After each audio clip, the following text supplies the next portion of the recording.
আচ্ছা সিরাজ পালান ভাই, তোমার নানাকে নিয়ে দেখলাম পাড়া থেকে একটা গন্ডগোল চলছে, বিশাল একটা আলোচনা চলছে। হ্যাঁ, বিষয়টা কি হয়? গন্ডগোল তো হবে তো। আমার সেই নানা সে একটা তো এক জায়গায় কাজে গেছে, সে কাবাজ বেড়ে। কামের বেড়ে কাজে গেছে। হ্যাঁ, সেখানটা তো ভাষা অন্যরকম ভাষা, হুম। এ বলতেও পারে না, বয়স্ক লোক। হ্যাঁ। আর এখন সেখানে একটা চায়ের দোকান আছে, আমরা সব বাইরের লোকেরা কাজ কামে যাই, সেখানটায় গিয়ে চা পানি খেতে যাই চা পানি আমরা। খেতে হবে। আর সেখানে চা খেতে গেছি গিয়ে, আর সেই দোকানে একটা টিভি আছে, লোক সব টিভি দেখে, চা খায়, খবর খবর শুনে। চা দোকানে যেন থাকে আর চা কি। দোকানে বেশি নি, কয়েকদিন 3-4 দিন পর পর যাচ্ছে চায়ের দোকানে। হুম। চায়ের দোকানে একটা এখন 3-4 দিন যাওয়ার পরে সেই তার মানে স্বামীটা কোথায় মাল ফাল কিছু কিনতে গেছে মনে হচ্ছে। আচ্ছা। আর যেতে ওই তার বউটা দোকানে থাকতো, চায়ের দোকানে। হুম।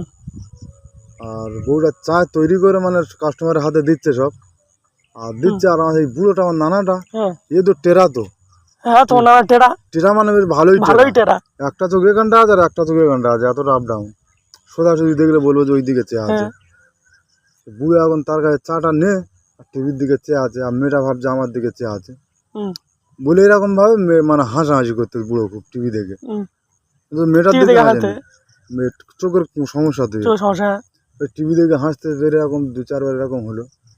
ধরো একবার হয়েছে, মেয়েটা কিছু মাইন্ড করেনি, 2-3 বার এরকম হলো। হুম। হওয়ার পর এরকম 3-4 বার বেশ হয়ে গেল, তখন মেয়েটা তখন না সহ্য করতে পেরে, আর অন্য কাস্টমাররা ছিল তাদের কাছে বলে, এখন বাইরে এসে বলে, এই বুড়ো আমার দিকে যখন চা খেতে আসে, আমি যখন হাতে চা দিই, হুম। আমার দিকে দেখে আর ইচ্ছা মতো হাসে, উল্টো পাল্টা নজরে দেখে আমার। হুম। বলে সবাই বুড়োকে মানা করতে, বুড়ো এরকম করবে না। আচ্ছা। তো বুড়ো তো বুঝতে পারছে না যে বুড়ো মেয়েটা, বুঝে- বুড়ো জানে না তো যে মেয়েটা বুড়ো জানে আমি টিভি দেখছি। টিভি দেখছি। বুড়ো ভাবছে আমি হাসি বলে, হাসার জন্য বলছে আমার। হুম। তারপরের দিন ফের গেল গিয়ে চাটা নিয়ে, আর টিভির দিকে চেয়ে এত হাসি হাসতে যেয়ে হ্যাঁ। মেয়েটা তখন রাগ বসে বাইরে বেরিয়ে এসেছে।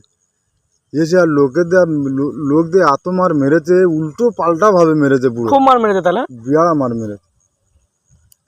মারার চোটে সেই ওখানটায় হসপিটালে ভর্তি করলো, হুম। করে তারপরে হসপিটালে বেশ 4-5 দিন ছিল।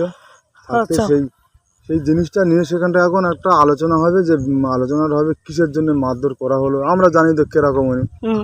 কিসের জন্য মারধর করা হলো, কি সমাচার আমরা জানার জন্য সেখানটায় গেছি। হুম। যেটা আমরা বলছি, কেন তুমি চার দোকানে যাওয়ার লোক যায়, কারো কোনো রিপোর্ট নেই, আর তোমার ডাকলার এত রিপোর্ট কেন?